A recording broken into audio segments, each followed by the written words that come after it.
ಹೃದಯಾಘಾತದಿಂದ ಮೊನ್ನೆ ರಾತ್ರಿ ನಿಧನರಾಗಿದ್ದ ಸಂಜೆವಾಣಿ ದಿನಪತ್ರಿಕೆ ಸಂಸ್ಥಾಪಕ ಸಂಪಾದಕ ಬಿಎಸ್ ಮಣಿ ಅವರ ಅಂತ್ಯಕ್ರಿಯೆ ಇಂದು ನೆರವೇರಲಿದೆ. ಕಲ್ಪಳ್ಳಿ ಬಳಿಯ ರುದ್ರಭೂಮಿಯಲ್ಲಿ ಬೆಳಗ್ಗೆ 11:30 ಸುಮಾರಿಗೆ ಮಣಿಯವರ ಕುಟುಂಬ ಸದಸ್ಯರು, ಅಭಿಮಾನಿಗಳು ಹಾಗೂ ಗಣ್ಯರ ಸಮ್ಮುಖದಲ್ಲಿ ಅಂತ್ಯ ಸಂಸ್ಕಾರ ನೆರವೇರಲಿದೆ. ಇಂದು ಬೆಳಗ್ಗೆ 9 ಗಂಟೆಗೆ ಕ್ವೀನ್ಸ್ ರಸ್ತೆಯಲ್ಲಿರುವ ಸಂಜೆವಾಣಿ ಕಚೇರಿಯಲ್ಲಿ ಪಾರ್ಥಿವ ಶರೀರದ ಅಂತಿಮ ದರ್ಶನಕ್ಕೆ ವ್ಯವಸ್ಥೆ ಮಾಡಲಾಗಿದ್ದು, ಬೆಳಗ್ಗೆ 11:30ಕ್ಕೆ ಜೀವನಹಳ್ಳಿ ಸಮೀಪದ ಕಲ್ಪಳ್ಳಿ ರುದ್ರಭೂಮಿಯಲ್ಲಿ ಮಣಿಯವರ ಅಂತ್ಯಕ್ರಿಯೆ ನೆರವೇರಲಿದೆ.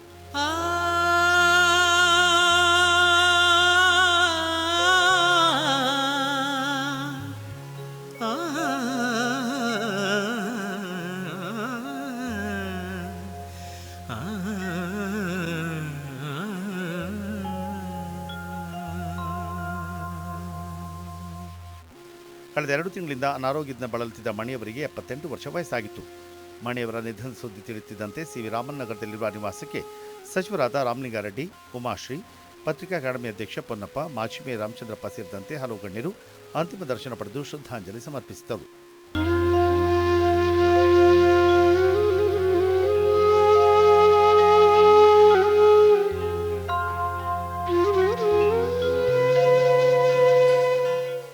ಇದೇ ವೇಳೆ ಪ್ರತಿಕ್ರಿಯೆ ನೀಡಿದ ಸಚಿವರು, ಮಾಧ್ಯಮ ಕ್ಷೇತ್ರದಲ್ಲಿ ಮಣಿಯವರು ಸಾಕಷ್ಟು ಜನಪ್ರಿಯ ವ್ಯಕ್ತಿಯಾಗಿದ್ದರು. ಅವರ ನಿಧನದಿಂದ ಪತ್ರಿಕೋದ್ಯಮಕ್ಕೆ ತುಂಬಲಾರದ ನಷ್ಟ ಉಂಟಾಗಿದೆ ಎಂದು ಕಂಬನಿ ಮಿಡಿದರು. ಮಣಿಯವರು ಆಗಲಿರೋದು ನಮ್ಮ ಪತ್ರಿಕಾ ಒಂದು ಬಳಗಕ್ಕೆ, ಒಂದು ಉದ್ಯಮಕ್ಕೆ ಒಂದು ನಷ್ಟ ಅಂತೇಳಿದರೆ ತಪ್ಪಾಗಲಾರದು. ಮಾಜಿ ಮೇಯರ್ ರಾಮಚಂದ್ರಪ್ಪ ಹಾಗೂ ಮಾಧ್ಯಮ ಅಕಾಡೆಮಿ ಅಧ್ಯಕ್ಷ ಪೊನ್ನಪ್ಪ ಮಾತನಾಡಿ, ಮಾಧ್ಯಮ ಕ್ಷೇತ್ರಕ್ಕೆ ಬಿಎಸ್ ಮಣಿ ಅವರು ಅಪಾರ ಕೊಡುಗೆಯನ್ನು ನೀಡಿದ್ದಾರೆ ಎಂದು ಬಣ್ಣಿಸಿದರು. ಸುಮಾರು 35 ವರ್ಷದ ಹಿಂದೆ ಕನ್ನಡ ಪತ್ರಿಕೆ, ಒಂದು ಸಂಜೆ ಪತ್ರಿಕೆ ಪ್ರಾರಂಭ ಮಾಡಿ ಇವತ್ತು ಇಷ್ಟು ದೊಡ್ಡದಾಗಿ ಬೆಳೆದು ಇವತ್ತೆಲ್ಲ ಪತ್ರಿಕೆಗಳು ಎಲ್ಲ ಕಂಪ್ನಿಗಳು ಕೈಗಳಲ್ಲಿದ್ದಾವೆ. ಆದರೆ ಅವರು ಒಬ್ಬರೇ ಅವರ ದಿಟ್ಟತನದಿಂದ ಪತ್ರಿಕೆ ನಡೆಸಿ ಬಂದರು. ಅವರು ಒಳ್ಳೆಯ ಸ್ನೇಹಜೀವಿ. ನಮ್ಮ ಎಲ್ಲ ಪತ್ರಕರ್ತರಿಗೆ ಸ್ವಲ್ಪ ಎಂಕರೇಜ್ ಮಾಡಿ ಎಲ್ರಿಗೂ ಬಿನ್ ತಟ್ಟಿ ಪ್ರೋತ್ಸಾಹ ಮಾಡ್ತಾಯಿದ್ರು.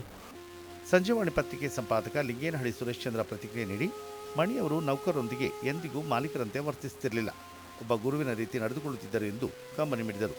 ಮಾಲೀಕರು ಅಂತ ಎಂದು ಅವರು ಬಿಹೇವ್ ಮಾಡಿದ್ದಿಲ್ಲ. ನಮ್ಮನ್ನು ಒಂದು ರೀತಿಯಲ್ಲಿ ವಿದ್ಯಾರ್ಥಿಗಳ ಥರ ನಡೆಸ್ಕೊಂಡ್ರು, ಇನ್ನೊಂದು ರೀತಿಯಲ್ಲಿ ಮಕ್ಕಳ ಥರ ನಡೆಸ್ಕೊಂಡಿದ್ದಾರೆ.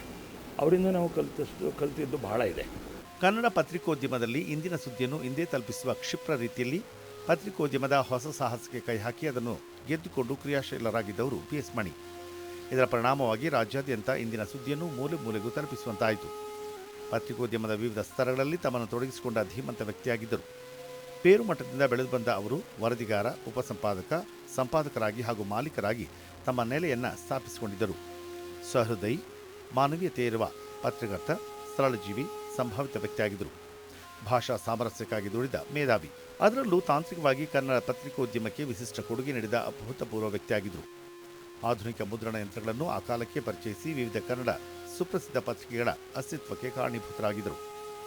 ಪಿ ಲಂಕೇಶ್ ಅವರ ಒಡನಾಡಿಯಾಗಿದ್ದ ಬಿಎಸ್ ಮಣಿ ಸಮಕಾಲೀನ ಚಳವಳಿ, ಅದರಲ್ಲೂ ರಾಜಧಾನಿಯಲ್ಲಿ ನಡೆದ ಹೋರಾಟಗಳು, ಕನ್ನಡ ಮತ್ತು ರೈತ ಚಳವಳಿಯನ್ನು ನಾಡಿನ ಮೂಲೆ ಮೂಲೆಗೆ ತಲುಪಿಸುವಲ್ಲಿ ಮಹತ್ವದ ಪಾತ್ರ ವಹಿಸಿದ ನಾಡಿನ ಪ್ರಭಾವಿ ಪತ್ರಕರ್ತರಲ್ಲಿ ಒಬ್ಬರಾಗಿದ್ದರು.